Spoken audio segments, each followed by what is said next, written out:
Bem, muito obrigado. Agora vamos passar pelo tema, esse tema mundial do coronavírus. No caso particular de Angola, nos temos confrontado com isso desde finais de março. Estamos agora em junho. Os casos têm a aumentar, ou pelo menos ah, temos tido mais pessoas infectadas ou mais testes, não sabemos bem, mas a economia está parada. Tudo junto, Tudo né? junto, Tudo conjuntamente. junto. Sim, Tudo junto e misturado.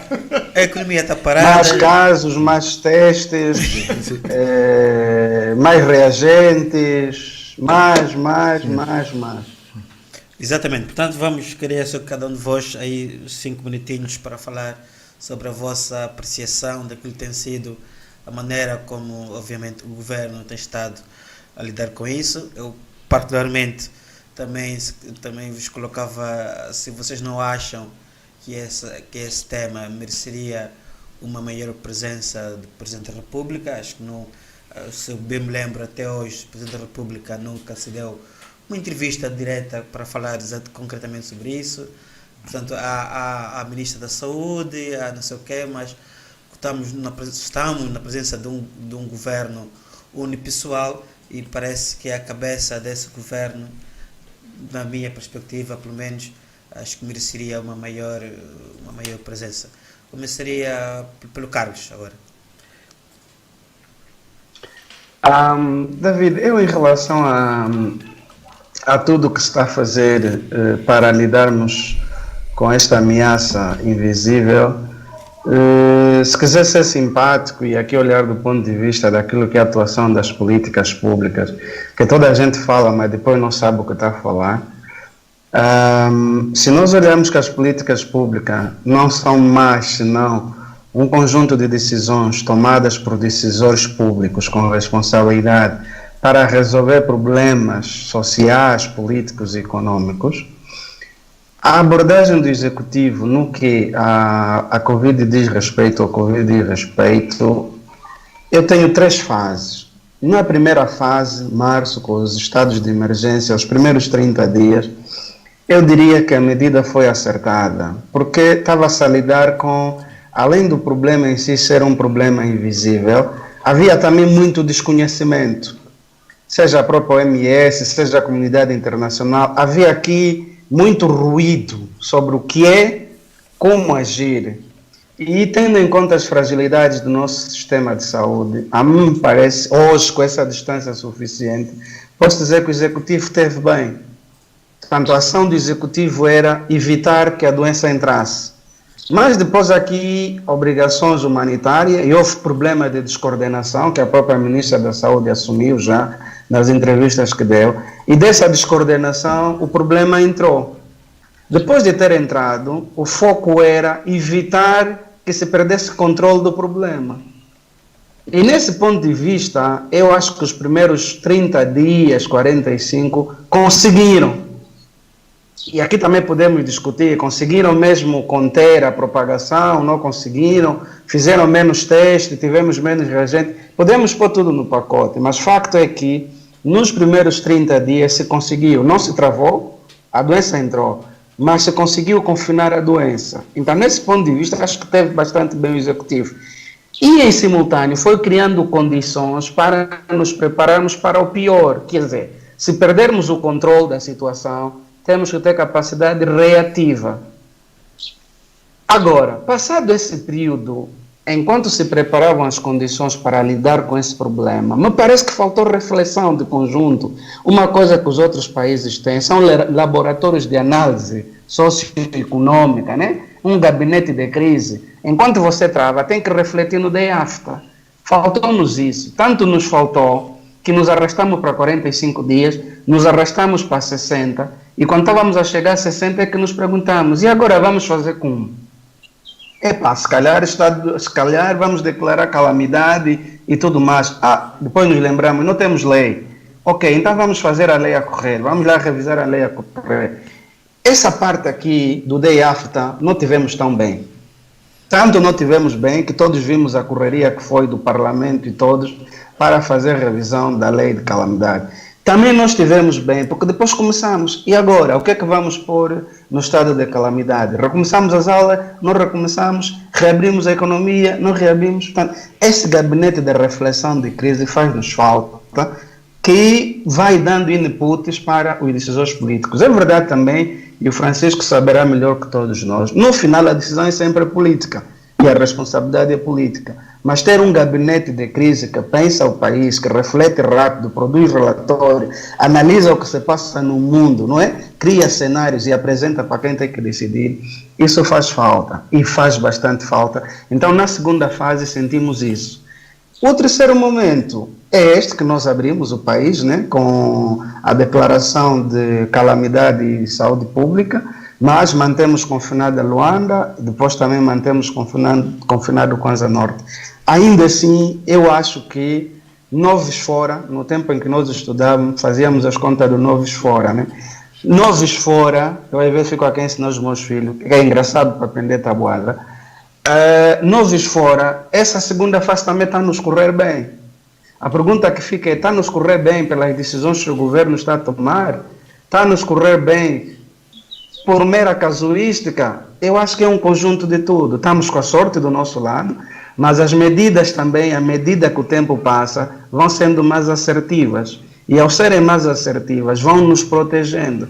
Se compararmos com os outros, inclusive os nossos vizinhos, com a exceção da Namíbia, os números dos nossos vizinhos ultrapassam de longe aquilo que nós temos, seja em contágio, seja em taxa de mortalidade. Portanto, a situação, ainda assim, parece que não nos fugiu do controle. E a boa notícia, acreditar naquilo que são as imagens que nos passam da televisão pública de Angola, dos descarregamentos de material de biossegurança, dos ventiladores, que na última entrevista a Silvia Lutucuta falou que agora temos 700 e tal, destes 200 e alguma coisa não são invasivos, outros são invasivos. Para um angolano como eu que não entende nada de saúde, imagino que o invasivo é aquele que depois de usar, se a pessoa sobreviver, vai ficar com alguma sequela. O não invasivo é aquele que a pessoa usa, se precisar, e se sobreviver não fica com sequela. Imagino que a diferença seja essa. Mas temos os tais ventiladores que estão a ser levados ao país, dizia ela, não ao ritmo já do material de biossegurança, porque esse material tem a sensibilidade que precisa ir com os técnicos que vão montar e dar formação àqueles que vão poder usar. No final, também fica aqui a ideia, sobretudo fora de Luanda, né? Essa é a vantagem de não estar na capital, a capacidade que está a ser criada está a reforçar o sistema de saúde. Tanto aqui em Benguela, por exemplo, não se criaram outras unidades paralelas. Foi reabilitado o hospital da polícia aqui na Catumbela, e é esse hospital que está considerado como lugar de excelência para tratar os casos de Covid, queira Deus que não chegue aqui, mas se chegar, está essa unidade. E essa unidade, se não for utilizada nesse contexto, ficou reabilitada e vai servir à saúde. O próprio Hospital de Benguela Provincial também reforçaram a capacidade, acho que os testes serão feitos lá, está tudo a posto, aqui ainda só faltam os reagentes, mas a capacidade está lá, técnica, os recursos humanos estão lá, só faltam os reagentes. Mas essa capacidade vai ficar no Hospital de Benguela. Depois foram reabilitados lugares públicos, como o Parque de Campismo, que, passado essa febre, pode ser usado para outros eventos. Então, fora de Luanda, no concreto em Benguela, a capacidade que está a ser criada vai nos beneficiar a todos no domínio da saúde e os próprios equipamentos sociais. Em Luanda, eu acho que vocês estão aí, a maioria, sabem melhor nos dizer como é que a coisa está a ser, com a exceção do banco de urgência aí do Hospital Pediátrico Bernardino Pedro. Quem? Bernardino? Bernardino. David Bernardino, sim. Do AMBO, né? Sim, sim, com a exceção desse que foi apresentado. As outras unidades estão à parte, mas vão continuar a servir o público e o setor público, apesar das distâncias. A expectativa é que sirvam também as outras doenças que estamos com eles já há algum tempo. Certo. Sérgio, seu comentário. Bom, exato. Relativamente a esta situação que estamos a viver, eu acho que o governo tem sido reativo, não é? Tem sido reativo e com essa atitude ou com essa reação, vai tendo sorte, não é? O Pacatolo disse muito bem, quer dizer, nos primeiros 30 dias a coisa correu maravilhosamente bem, mas pronto, tivemos algumas situações, umas fugas e casos 26 e tudo mais, mas ainda assim conseguimos controlar a situação. Mas parece que não chega, nós não podemos só ficar por Luanda, é preciso olharmos e segundo aquilo que tem passado nas notícias, Angola está a menos de 42 casos para passar a situação de calamidade. Contaminação comunitária. Transmissão comunitária. Exatamente, transmissão comunitária. E pronto, o que temos a fazer é apostar mais, fazer mais investimentos no setor da saúde. E o Pacatolo disse, olha, em Benguela tem havido várias iniciativas neste sentido, cá em Luanda também, um pouco por todo o país, também tem havido desde reabilitações e até a reabilitação de novos hospitais que no passado estavam na situação em que nós conhecemos. Bom, agora só temos é que rezar, não é? Rezar e esperar que esta situação passe. Eu acho que a África do Sul não está um tanto à espera do que o Ocidente está a fazer. Tem tido várias iniciativas, está a trabalhar também numa vacina e é mais ou menos isso. Eu acho que a África não pode ficar à espera do Ocidente. A África não pode ficar à espera dos países, os países do Norte. E pronto, com a nossa massa crítica que nós temos cá, em África, em Angola, em concreto, no país em que nós vivemos, possamos também trabalhar numa vacina ou em algo que possa travar esta doença. Okay. Embora a vacina seja impossível, né? Aqui a gente não tem condições. Nós não temos condições. Nós não temos condições, quer dizer. Mas não tens condições, estás a tens dinheiro, não tens know-how, não tens tecnologia. Eu posso, Vagatolo, deixa-me falar. Na verdade, pronto, o Sérgio diz uma coisa. Não, mas só uma parte, o Páxibus. Sim, meu irmão, diga. Essas chávenas que eu estou a ver aí, nada tem de ligação com os hábitos etílicos potáveis. Não.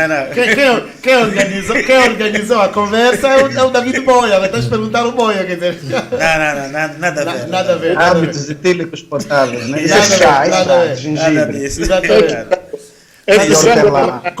Não, nada disso, Francisco. Com relação ao, nós não temos, eu estava a dizer, nós não temos condições porque era preciso nós investirmos seriamente no ensino e aprendizagem. Ou seja, propor uma vacina era preciso que nós apoiássemos mais as universidades no sentido de terem laboratórios para investigar. Concordo, não tem. Perfeitamente. E eu lhe falo como um professor universitário que está desempregado desde março, estás a perceber? Desculpa, agora tenho que dizer isso, não é? Exato. E quer dizer, estamos nestas condições, quer dizer, ou seja, é um bocadinho difícil, o país postergou aquilo que é o ensino e a aprendizagem. O nosso orçamento para o ensino são mais ou menos 3, 4%, não chegam aos 20%, como recomenda a Unesco. Então, nós estamos numa grande dificuldade, não temos condições. Agora, com relação à Covid, eu estou de acordo consigo, estou de acordo. O governo tem estado a fazer o possível.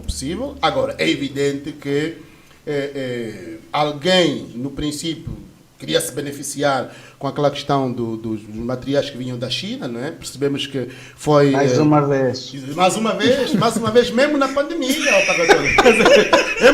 É impressionante. Como é que nós... A micha. Alguém queria ter micha ao Pacatolo. Ou seja, nós alugamos os aviões da Air Etiópia, não é? Da Air Etiópia, para trazerem o material para cá. Quando nós temos Boeings, que se pode tirar as cadeiras e fazer daquilo cargueiro, quer dizer, é possível. Mas quer dizer, pronto. Mas, Pax, tu esqueceste aquela aí que os mais velhos nos ensinaram. Foi. Pungundari quando é que eu pluguei lá, pô. Exatamente. Portanto, aqui em português, para quem não entendeu, é quando vem alguém carregado com um saco, por exemplo, de manga à cabeça, né, na aldeia, se ele tropeçar, a probabilidade da manga que está no saco espalhar-se é grande. É grande. E nós que vamos ajudá-lo a recolher a manga, obviamente, o que é que acontece? Ficamos com uma manga no Cada um bolso. fica com uma manga na mão ou mais outra e comem, né? Exatamente. É um bocadinho. Exatamente. Não, agora eu acho que o trabalho tem sido feito, é bom. Pelo menos o presidente, naturalmente, muito rapidamente descobriu essa micha e travou agora a TAG que está a fazer, de facto, o carregamento do material, graças a Deus. Neste entanto, estamos de parabéns. Estamos de parabéns pelo apetrechamento dos hospitais, e aqui o Sérgio já disse, para a Catola também. Agora, é evidente, na minha perspectiva, e o Francisco, quando falou há bem pouco tempo, disse que encontrou o pessoal a conviver sem máscaras aí também em Portugal. Eu acho que nós aqui, eu ontem por acaso saí, ontem saí, nunca mais saí, mas saí ontem, fui visitar uns amigos, passei por alguns bares, o pessoal está sem máscara, quer dizer, no bar, depois da segunda cerveja, o pessoal começa a se dar abraço, quer dizer, eu acho que não vamos ajudar o governo nesta perspectiva, peço desculpa. Meus amigos também estão muito chateados, porque meus amigos de bar, quer dizer, estão muito chateados comigo por causa disso, mas nós não vamos ajudar o governo a estancar o vírus, quer dizer, é preciso olhar para isto com muita seriedade, porque em Angola, em Luanda, já aumentam os casos. Estamos em 300, eu acho que hoje, novamente, o doutor Franco Mufinda virá novamente dizer temos mais casos, eu acho que é preciso nós termos algum cuidado, senão morremos todos e o nosso sistema Mas espera aí, não vai... estás a apelar que reduzamos os nossos hábitos etílicos potáveis? Sim, Tacatola, sim. Eu acho que tem que ser lei seca, não digo, né? Lei seca não digo. Portugal exagerou, não se pode... Pronto, não se podia, eu acho que aqui os meus amigos vão ficar chateados, porque eles vivem dos seus bares, mas era preciso voltarmos, é verdade, era preciso voltarmos à situação não de calamidade, mas temos que fechar, tem que se fechar. Nós estamos a chegar a um ponto em que se não fecharmos, nós vamos ter, exatamente, vamos ter muitas dificuldades. Agora, fechar Luanda ou fechar o país novamente? não fechar, é assim, não, fechar o país não se consegue, né? Porque nós, é verdade, nós dependemos... Zonas de Luanda. Sim, zonas de a Luanda. nossa economia, nós dependemos muito também, e aqui os nossos economistas nessa matéria, eles estudaram essas coisas, não se pode fechar tudo, porque as pessoas têm que comer, as jongueiras têm que vender e a praça tem que abrir, mas é preciso voltar a Estava a fechar o quê? É impossível fechar? Algumas zonas é preciso fechar restaurantes, é preciso fechar bares, é preciso fechar. Não. É preciso fechar. O que é preciso é criar condições para o novo normal. Não, e agora eu vou fechar com isso. Porque não tem havido, nos restaurantes que abriram e nos bares que abriram, não tem havido o acatamento das medidas de distanciamento. Certo, se nós não fecharmos, nós vamos apanhar o Covid e vamos todos para o cemitério. Quer dizer, ainda por cima a ministra já disse, vão abrir novamente, né, uma morgue, né? Vamos ter mais morgue. Né? Do ponto de vista da morgue, é um investimento. É um investimento. Eu acho que é nessa perspectiva. Agora, com relação às medidas, penso que o governo tem estado assertivo nessa matéria. Agora, nós temos que cooperar e penso que tem que ser. Sim, mas para que antes de passar aqui para o Nelito, acho que o Carlos também não comentou isso. Você não considera, ou tu não consideras que o presidente está meio distante, quer dizer, nunca deu nenhuma entrevista até hoje, está muito a luta, menos... Sim, David, mas sim. Sabe, por acaso fizeste referência e eu esqueci-me dessa parte. O presidente é o presidente da comissão que se formou, há uma comissão interministerial. Ele é o chefe dessa comissão. Eu acho que ele deixa muito para a ministra e o doutor Franco Mufinda. É evidente que sim, mas sabe que nós temos um presidente que, na nossa perspectiva, não fala muito com o ministro de Portugal, nem o presidente de Portugal, mais velho Marcelo. Eu acho que ele devia, mas deixou para a ministra porque entende que a comissão interministerial reúne-se e ele vai a essa comissão e por isso não tem necessidade de falar. Eu acho que é só por aí. Mas ele está atento, ele está a seguir tudo. Inclusive segue todos os comentários sobre essa matéria e segue também a comissão. Penso que nesta perspectiva... Está a te ouvir. Ele está, eu acho que está. Está a nos ouvir, eu acho que está. Nelito, por favor, os seus comentários sobre a Covid. Eu acho que, é preciso contextualizar aqui um bocado a questão do Covid, que há um facto aqui que a Covid provocou reações no mundo inteiro. Portanto, não há governo nenhum, país nenhum que estivesse à espera ou estivesse preparado para lidar com a pandemia. E nós também não nos podemos esquecer que nos países considerados de primeiro mundo, se olharmos para o caso dos Estados Unidos, se olharmos para o caso de Itália, se olharmos para o caso de Espanha, que são realidades muito mais preparadas que a nossa, continuam a ter imensas dificuldades a lidar com isso. Eu acho que no caso de Angola, há aqui, de facto, do ponto de vista da propagação da doença que nós tivemos desde o início, o fator sorte, mas também há aqui, de facto, também um outro fator que é a questão de ter-se tomado medidas preventivas, né? Não podemos agora atirar pedras à ministra ou ao Dr. Franco Mufinda ou ao presidente, mas porque de facto Angola também reagiu rápido a tempo com o que tinha, né? Agora, o que eu acho que é a maior pressão sobre o nosso governo é que, por mais que se queira tentar controlar a propagação, antes até de nós termos o primeiro caso, o Covid começou a levantar aqui um conjunto de outros temas que aí sim, não é o governo que esteve mal agora, mas que já vem mal há muito tempo. Temas sociais, temas ligados à qualidade da saúde, ligados à educação, ainda há pouco falaram aqui. Sim, veio aqui destapar, porque no fundo o Covid foi só um acelerador daquilo que eram os problemas que existiam, mas como nós vivíamos numa realidade em que a nossa renda permitia-nos, se ficássemos doentes, irmos tratar lá fora, nós não olhávamos para isso como uma coisa principal. E lá fora sim, não, isso é verdade. Cuidado que o pessoal que vai nos não, só está nos ouvindo. Não, isso é verdade, não, isso é razão, tens toda a razão. Esse era o pacatólico, que ia para Portugal tratar-se. Não, havia, nós tivemos... Aqui não pode fazer isso. Sim, nós tivemos aqui esta questão durante muito tempo. Por outro lado, havia um conjunto de outras doenças, no caso da malária, claro. Em termos de mortalidade e efeitos nocivos para a população,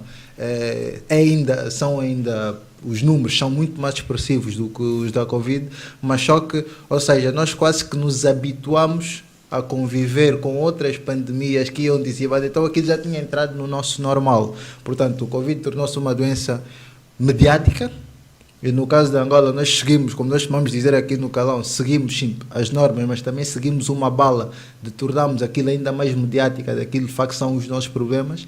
E isto desplotou, sim, e uma grande questão que é para cada um de nós a preocupação com os outros, porque muitos de nós, e penso quase todos nós, a partir do momento em que se começaram a pensar sobre as consequências, começamos a olhar mais para o efeito que isso podia ter na população, que isso podia ter nas nossas vidas.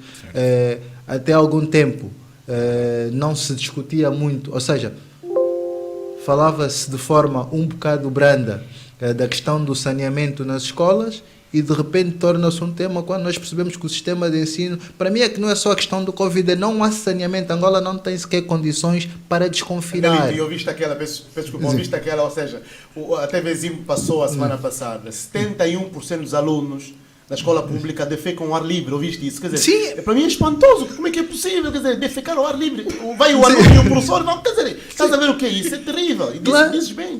Ou seja, nós começamos aqui a despertar que é para coisas muito mais graves, que o Covid vá como acelerador daquilo que são os problemas e, consequentemente, a pressão sobre o governo. E não é só a pressão sobre as pessoas, é a pressão sobre as decisões, sobre a estratégia, sobre o próprio plano, que é para dar resposta a isso. Por isso é que eu acho que a questão só de se responder às pessoas, estamos a fazer mais hospitais, vamos fazer, ou isso não vai responder às pessoas, porque as pessoas, ninguém quer ficar doente. Portanto, ninguém assume que já pode ficar doente porque tem um hospital perto de casa. As pessoas querem assumir é que precisam ter condições de saneamento, precisam de ter condições de habitabilidade, condições sociais, económicas e sociais, que é para poderem viver. Portanto, eu acho que o que está a acontecer neste momento, o governo está a fazer o que pode. A ministra faz o seu papel. Em relação à questão que o David tinha posto do papel do presidente do meio disso, eu pessoalmente, eu sou muito adepto de que para determinadas matérias devem falar as pessoas com competências específicas.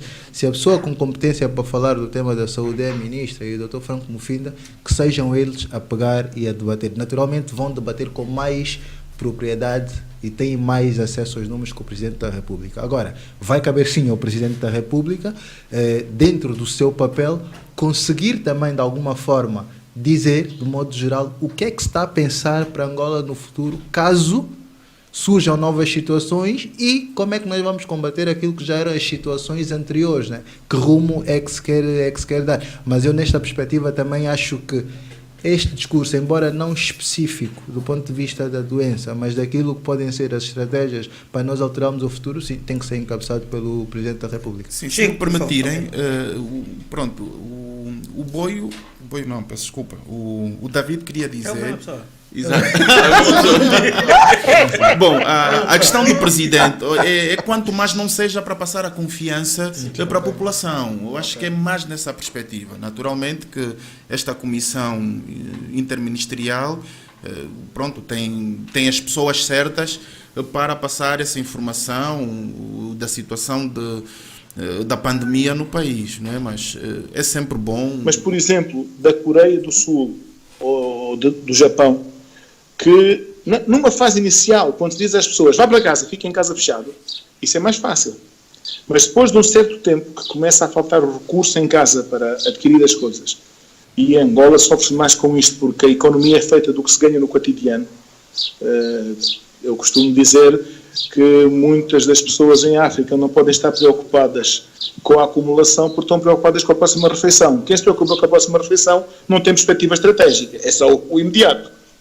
Agora, a forma como os asiáticos foram organizados e disciplinados na segunda fase, na fase já de alguma abertura, diz-nos muito sobre a organização dos Estados e entrando numa coisa que interessa-nos muito a todos, alguma decadência dos países ocidentais. Se nós virmos a forma como em Inglaterra ou como na Bélgica há festas com 2, 3 mil pessoas na rua, a polícia vai desmobilizar e atacam a polícia, isto é uma barbaridade inaceitável. Esta gente, quando faz festas que está tudo a infectar uns aos outros, independentemente de precisarem muito de beber, isto é inaceitável. Estão-nos a pôr a todos nós a vida em risco. E há pessoas que não são capazes de fazer esse sacrifício básico que é de se disciplinarem para não infectarem os outros de uma doença. Eu posso ir beber uma cerveja, mas posso ir com 1 ou 2 amigos e estarmos com distância suficiente, ou tentar gerir distância suficiente, para não infectarmos uns aos outros no caso de termos alguma doença. Isto tem a ver com educação e com disciplina. Educação cívica e disciplina. E isto destapa muitos problemas que estavam, de certa forma, escondidos ou não se pensava todos os dias. Eu queria levar mais para esta questão. Dizer, sobre o Presidente João Lourenço. David, os políticos são exímios a empurrarem questões técnicas para os técnicos ou para outros políticos setoriais, de modo a não estarem no meio da confusão. Portanto, se for a Ministra da Saúde ou o Vice-Ministro da Saúde, diz, estás-me a ouvir? Carlos, tens alguma coisa ligada, um rádio ligado aí? Alguém está com uma coisa ligada? Acho que é o som da televisão. Tá Eu não estou a ouvir. Eu não estou a ouvir, acho que estou muito longe em Portugal, não consigo ouvir a televisão. Sim, Carlos, podes terminar, desculpa. Sim. Podes terminar. É dizer sobre tudo isso que o Presidente João Lourenço também, de certa forma, se defende. Porque o Presidente João Lourenço, ao não entrar no cotidiano destas coisas e aparecer só raramente, está defendido da evolução. Agora, se devia aparecer mais como chefe máximo da nação para acalmar e dar a perspectiva estratégica, creio que sim. Mas até agora é muito defensivo. Só isso. Está bem. Bem, vamos. Não sei se alguém quer dizer algo antes de passar para outro tema sobre a Covid. Sobre a Covid, eu penso que era importante, mas pronto, eu acho que é muito rapidamente com relação às aulas, né? Penso que as aulas... falar, claro. Sim. Eu acho que é muito importante nós, primeiro, aliás, seguir o Francisco, fez aqui uma abordagem também muito interessante, de não desinfetarmos uns aos outros, e aqui requer muita disciplina da nossa parte, não é? Mas eu entendo que o governo está numa situação difícil, porque tomar decisão nesse momento é complicado, quer dizer, não é complicado.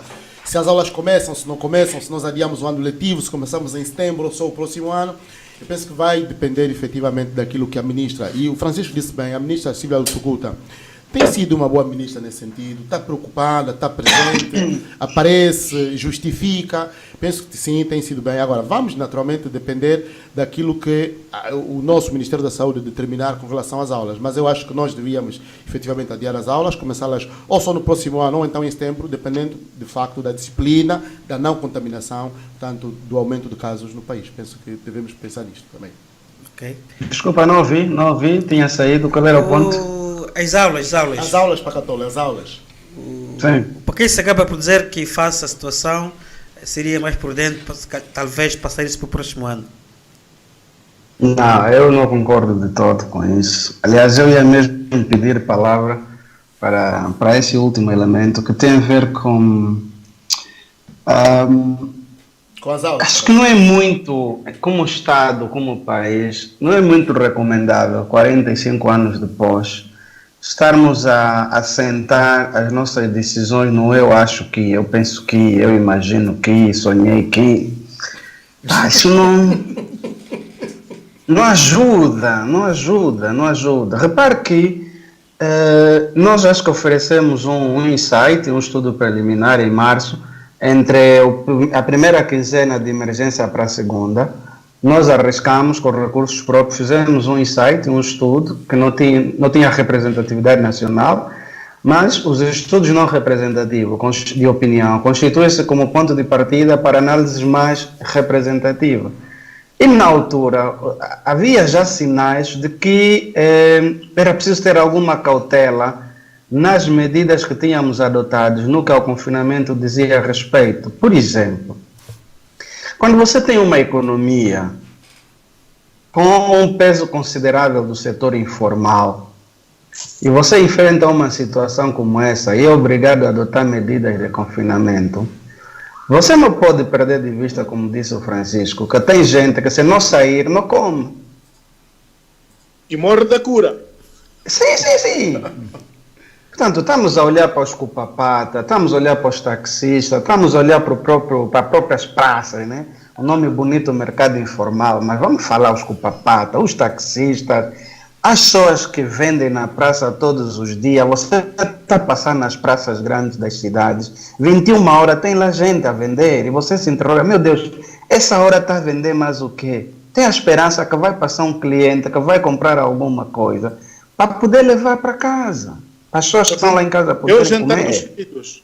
Exatamente. Filhos. Então, se você tem essa situação, que é um facto, e você está confrontado com o problema da Covid, ao adotar as medidas, é óbvio que tem medidas macros, que são medidas gerais, princípios gerais para o país, mas depois tem que haver, da parte dos governos provinciais, sobretudo das administrações municipais, flexibilidade suficiente de concretizar a medida. Nós precisamos esperar quase 80 dias para a administradora do Andulo inventar, imaginem-se, pasmem-se, que é possível andar de cupapata, basta que se coloque um plástico entre o motorista e o passageiro. Foi preciso esperar quase 80 dias para a administradora pensar e inventar. E depois, claro, fizemos publicidade com isso, passou, o país tem que imitar o exemplo. Eu meti a mão na cabeça, Deus meu, quando amigos como vocês que estão aí já me tinham dado nota que havia lugares de Luanda onde se estava a usar essa prática, mesmo no começo do estado de emergência. Portanto, o Cupapata percebeu que para sobreviver tinha que continuar a trabalhar e inventou aquela solução que depois apareceu como tendo sido descoberta a roda no Andulo. Não, isso começou aí em Luanda. Está a ver? Então, essas coisas têm que nos obrigar a refletir um bocadinho com dados, produzir dados e trabalhar com dados. E descentralizar o lado mais executivo das medidas dessa natureza. Então, um administrador que está lá, acho que é Kakonda, né? Vai receber ordem superior de Luanda para dizer fecha o mercado porque não se consegue observar as medidas de distanciamento. Qual foi o resultado? O povo se rebelou. É preciso receber ordem superior de Luanda. O administrador mesmo lá em Caluquembe ou Kakonda, já não me recordo qual dos municípios, depois teve que ir o governador do Lubango para lá. Quer dizer, vejam onde nós chegamos. Era preciso isso. Portanto, o próprio administrador, localmente, podia ter encontrado alternativas, que é, se o mercado é pequeno, tem gente apinhada, mercado, vamos falar praça, né? Se a praça é pequena, em termos de espaço, tem gente apinhada, era encontrar nas proximidades lugares alternativos para desconcentrar a praça e dizer, bem, os que vendem fuba vão no quintal do tio Paquice, os que vendem banana e tudo que é fruta vão no quintal do tio Nelito, os que vendem... Está vendo? Essa forma local de encontrar solução para os problemas locais tinha nos poupado muitos dissabores. Estou a falar de Kakonda, como podia falar que do Lubito aconteceu, ou Benguela, ou Oreva. Então, acho que temos que ter essa sensibilidade de ancorar as nossas decisões, mas que tem a ver com o ser humano, Porque diz-nos, né, Paquice, a doutrina social da Igreja Católica, sublinha-se, que o ser humano é o ponto de partida e o ponto de chegada de toda a ação da governação. Então, se o ponto de partida e de chegada e as medidas, estamos todos de acordo que foram bem tomadas, e o resultado que estamos a ver de alguma contenção é fruto das medidas tomadas, isso não nos impede hoje, com a distância suficiente, de dizer que podíamos ter melhorado com o processo, à medida que o carro estava a andar, podíamos ter ido melhorado a calibragem dos pneus, não é? O pneu da frente tinha 40, o de trás tinha 30, o outro tinha 20, o outro tinha 35. Já não dava para parar o carro, mas era possível ir calibrando as velocidades. Então, quem fala disso, também fala no quesito das aulas como as outras atividades. Hoje, defender o não regresso às aulas, nós estamos a nos esquecer que estamos a adiar o país. Repara, os meninos que estão lá em casa, que no próximo ano têm idade escolar, este ano os que tinham idade escolar para entrar para a iniciação, já muitos ficaram de fora por falta de resposta das instituições de ensino. No próximo ano teremos outro grupo de meninos com idade para entrar na iniciação. O que é que vamos fazer com esses meninos? Temos que olhar para o país que temos. Vamos fazer o que com os meninos que no próximo ano chegam à idade para ir para a iniciação? Os meninos que tentaram para a universidade, sobretudo os que tentam para a pública, porque a família não tem recurso para pagar nas privadas, não entraram este ano, muitos ficaram de fora, nem foram para o ensino privado. No próximo ano, muitos deles, vamos pensar, por exemplo, nos que esse ano tinham 24 anos, acho que era o ano limite para concorrer, uma vez tendo entrado para o ensino superior, concorrer para a Bolsa Pública. No próximo ano ele entra, já não tem idade para concorrer para a Bolsa Pública. E a família não consegue pagar o ensino. Então, as nossas instituições de ensino público não têm capacidade para responder à procura. Os meninos que tinham no limite este ano, 13 anos, né, ou 14, não entraram para o segundo ciclo. Eu me confundo porque no nosso tempo é ensino primário, segundo nível, terceiro nível, ensino médio. Mas acho que os que estão para entrar para a 10ª, que não entraram este ano, esses meninos querem concorrer no próximo ano. O que é que vamos fazer com esses meninos que não entraram para o 10º ano? Então nós vamos adiar, vamos acumular problema. Temos que olhar para isso. Depois temos que olhar também aqui, e foi dito a semana passada, não é? Pela Associação das Instituições de Ensino Privado, seja subsistema de ensino superior, seja de ensino de base, que a não recomeçar, muitas instituições vão declarar falência. O que é que nós vamos fazer com as famílias que os rendimentos dependem dessa atividade? O que é que vamos fazer? E olhando para aquilo que vai ser o nosso próximo tema, a proposta apresentada de orçamento revisto faz cortes brutais na ordem dos 25% na segurança social. Então, as entidades empregadoras estão no limite, estão a raspar, estão a olhar para o setor privado para ainda poderem pagar 50%, 1/3 do salário, ou pagar os trabalhadores com salários mais baixos. Os outros já não estão a receber salário. Se isso se prolonga, declaram falência. Como é que nós vamos manter? Até porque os dados que nós partilhamos também, a Ovilonga partilhou com o público angolano, do estudo feito ano passado, dá nota que a situação de pobreza extrema em 2019 atingia cerca de 35% dos compatriotas. Se tivermos que pensar que o último trimestre de 2019 tivemos aqueles dois fenômenos econômicos, um é a liberalização da taxa de câmbio, o outro é a introdução do IVA. Os efeitos indiretos desses dois eventos econômicos foram a subida galopante dos preços dos bens, a famosa inflação, que chegou aos 30%, 35% no último trimestre. Isso é muito, as pessoas ficaram mais pobres ainda, mesmo a trabalhar, ficaram mais pobres, o poder de compra ficou corroído em 30%, 40%. Ora, se estamos a falar que isso é o último trimestre de 2019, o 2020 começa com a Covid. Nós temos mesmo noção de como é que nós estamos em termos de redução de emprego, consequentemente redução da capacidade financeira das famílias. Olha que a inflação não parou de crescer e continua a crescer. Então, por um lado, temos a inflação que está a roubar o poder de compra das famílias, por outro lado, temos Mas, os postos de Pacatolo, emprego que estão a desaparecer, os salários que estão a ser Mas, congelados. sim, Então, mas, Pacatolo, nós temos Pacatolo, aqui... Desculpa lá. Pacatolo, Sim. do ponto de vista prático, e nós aqui temos que trabalhar com dados, tu dizes muito bem, mas do ponto de vista prático, Pacatolo, eu vou te contradizer. Do ponto de vista prático, se nós tivermos muitos casos de Covid, nosso sistema de saúde colapsa. Não vamos conseguir, vamos morrer, Pacatolo. Então, eu acho muito... Mas não temos não, ainda. Pacatolo, não, mas... Uma coisa é defender, porque estás em Benguela, quem está no Ambo, quem está no Lubito, quem está na Huila, aí não há casos de Covid. Mas nós aqui na capital, se o país se abrir, as aulas começarem, as famílias vão se infectar, Pacatolo, e nós vamos morrer de Covid. A questão é essa. E nosso sistema não vai aguentar. Tá a perceber? Do ponto de vista prático, Pacatolo. O meu ponto de vista É aqui prática. nós tivemos a experiência das nossas guerras que tivemos. Eu sou um dos sobreviventes da guerra dos 55 dias do Ambo, tu também. Nós perdemos um ano letivo no Ambo e o país não parou por conta disso. Agora podemos perder mais um. Letivo, o país não parou.